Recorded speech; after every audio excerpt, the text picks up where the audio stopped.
लालगंज जो विधानसभा चुनाव को लेकर महागठबंधन से दो प्रत्याशी उतारे गए हैं, इसको लेकर क्या कहिएगा? देखिए, लालगंज विधानसभा क्षेत्र से हमारे बड़े भाई आदरणीय आदित्य कुमार राजा जी को कांग्रेस ने काफ़ी सोच समझकर एक अति पिछड़ा समाज के उत्थान की बात जो कांग्रेस कर रही है, इसलिए राजा भैया को उन्होंने टिकट दिया।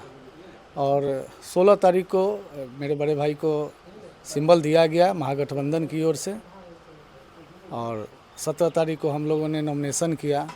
ठीक नॉमिनेशन से 2 घंटा पहले आदरणीय तेजस्वी जी के द्वारा, आदरणीय लालू प्रसाद जी के द्वारा यहाँ पे उसी गठबंधन के ही अंदर में लालटेन छाप से यहाँ की पूर्व विधायक अनु शुक्ला के बेटी शिवानी शुक्ला को सिंबल दिया गया और उन्होंने भी नॉमिनेशन दिया।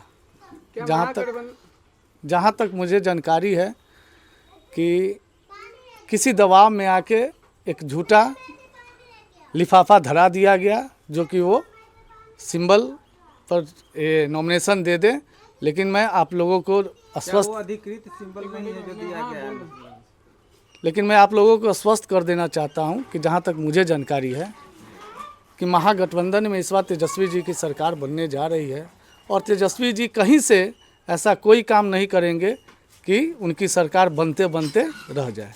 क्या महागठबंधन में टूट की स्थिति है क्या? नहीं, महागठबंधन में टूट की स्थिति नहीं है, लेकिन अभी जो इसे आप ही लोग के द्वारा मालूम चल रहा है कि लगभग 8 से 9 सीटों पे जहां कांग्रेस की प्रत्याशी के प्रदेश अध्यक्ष आदरणीय राजेश राम जी वो जहां से चुनाव लड़ रहे हैं, वहां से भी महागठबंधन से राजद के सिंबल पे चुनाव का नॉमिनेशन हो गया है। लेकिन आज विशेष बैठक केंद्रीय कांग्रेस कमेटी और बिहार कांग्रेस कमेटी का बैठक हो रहा है और बहुत ही जल्द ही इस पर निर्णय ले लिया जाएगा।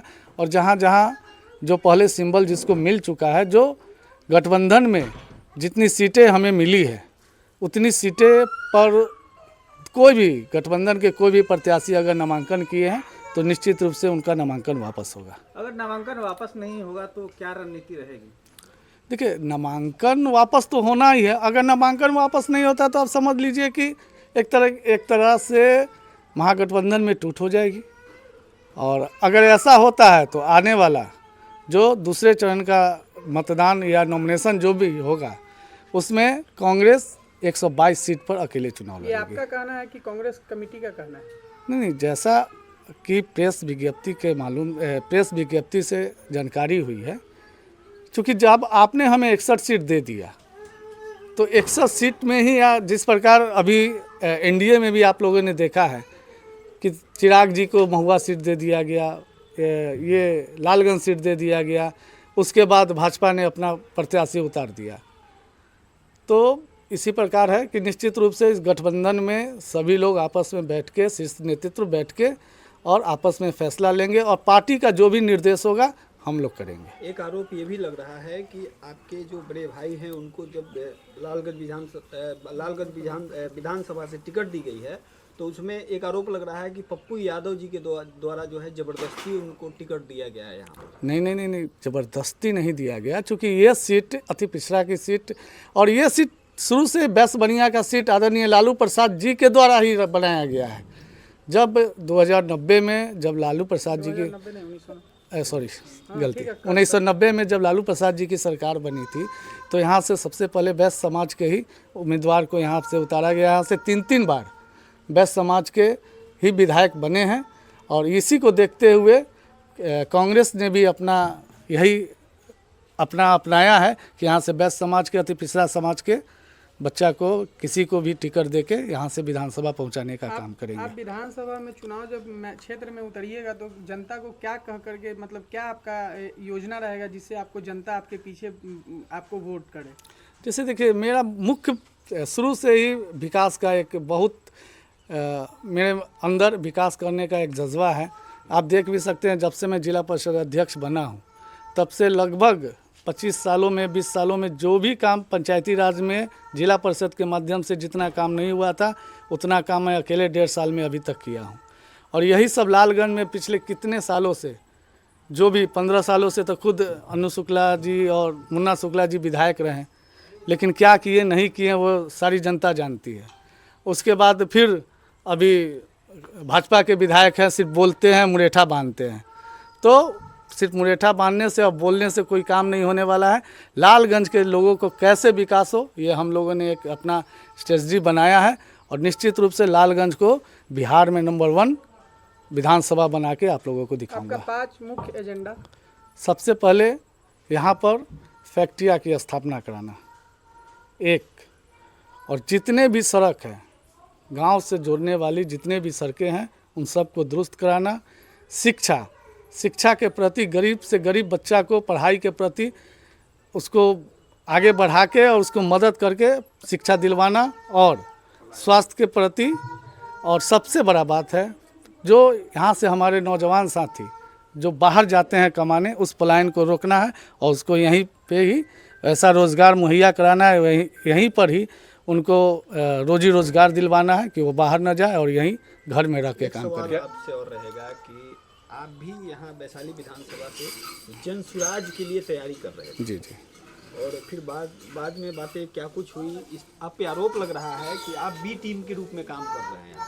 देखिए, जनसुराज से ठीक है, मैं मानता हूँ कि जनसुराज से हमने यहाँ से तैयारी शुरू की है, लेकिन जनसुराज ने हमें सिंबल नहीं दिया, और जब हमें सिंबल नहीं दिया तो मेरा क्या अधिकार बनता है कि मैं ज़बरदस्ती निर्दलीय चुनाव तो लड़ नहीं सकता।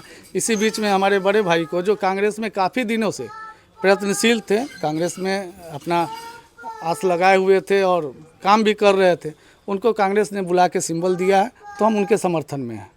क्या लगता है कि तेजस्वी यादव बोले हैं कि हर युवाओं को इस बार जॉब देंगे, उस पर कुछ कहना चाहिए?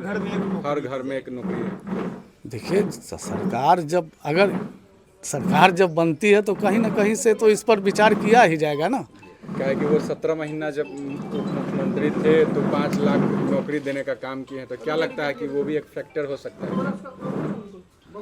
जी, फिर से सवाल करिए। जब वो 17 महीना उप मुख्यमंत्री थे तो 5 लाख नौकरी देने का काम किया है, तो क्या लगता है कि वो फैक्टर हो सकते हैं क्या बिहार को बदलने के लिए? देखिए, जितना मजबूती से इस बार महागठबंधन एक दूसरे के साथ मजबूती से खड़ा होकर चुनाव लड़ रही है, अगर ये मजबूती अगर रही तो निश्चित रूप से महागठबंधन की सरकार बनेगी। अगर ये मजबूती टूटी तो फिर हमको नहीं लगता है कि आने वाले समय में भी फिर कभी महागठबंधन की सरकार ये कब बनेगी। तक क्लियर हो सकता है कि गठबंधन है या टूट गया है? ये आज 18 तारीख है। कहना है, ये एक बहुत मतलब समझिए कि एक बहुत बड़ी बात आप कह रहे हैं कि अगर नहीं होता है, अगर महागठबंधन नहीं होता है तो अगले विधानसभा जो अगला चुनाव है उसमें आप लोग 122 तो भाई सीट पर कैंडिडेट उतारिएगा। कांग्रेस एक नेशनल पार्टी है ना, कांग्रेस एक नेशनल पार्टी है, और बिहार में तेजस्वी जी के सरकार बनानी है तो सभी गठबंधन और गठबंधन धर्म का पालन उनको करना ही पड़ेगा। तो क्या कांग्रेस की तरफ से गठबंधन धर्म का पालन नहीं किया जा रहा है या तेजस्वी यादव की तरफ? अच्छा, यहाँ से कांग्रेस ने अपना प्रत्याशी पहले घोषित किया, वैशाली में पहले प्रत्याशी घोषित किया, राजापाकर में पहले प्रत्याशी घोषित किया, उसके बाद एन वक्त पर नॉमिनेशन खत्म होने के एन वक्त पहले 2 घंटा पहले आप किसी को अपना सिंबल दे देते हैं और प्रत्याशी बना देते हैं। इससे क्या साबित करना चाहते हैं? पूरा ये मतलब तेजस्वी जी पर आरोप लगा रहे हैं? नहीं, मैं तेजस्वी जी पर आरोप नहीं लगा रहा हूँ, ये कहीं ना कहीं मिसअंडरस्टैंडिंग है, और ये मिसअंडरस्टैंडिंग आने वाले किसके अंदर? जनता में एक भ्रम फैलाया जा रहा है। किसके तरफ से फैलाया जा रहा है? प्रत्याशी के द्वारा कि हमें राजद से सिंबल मिल जाए। मैं आप लोगों से ही पूछ रहा हूँ कि आपने सिंबल देखा है? अगर किसी सीआई पे अगर आया है तो फिर आपका कहने का क्या मतलब कि वो शिवानी शुक्ला फेक सिंबल पर जाकर के नॉमिनेशन किए हैं? हाँ, बिल्कुल हो सकता है, मे भी, इसमें कोई शक की बात नहीं है। धन्यवाद।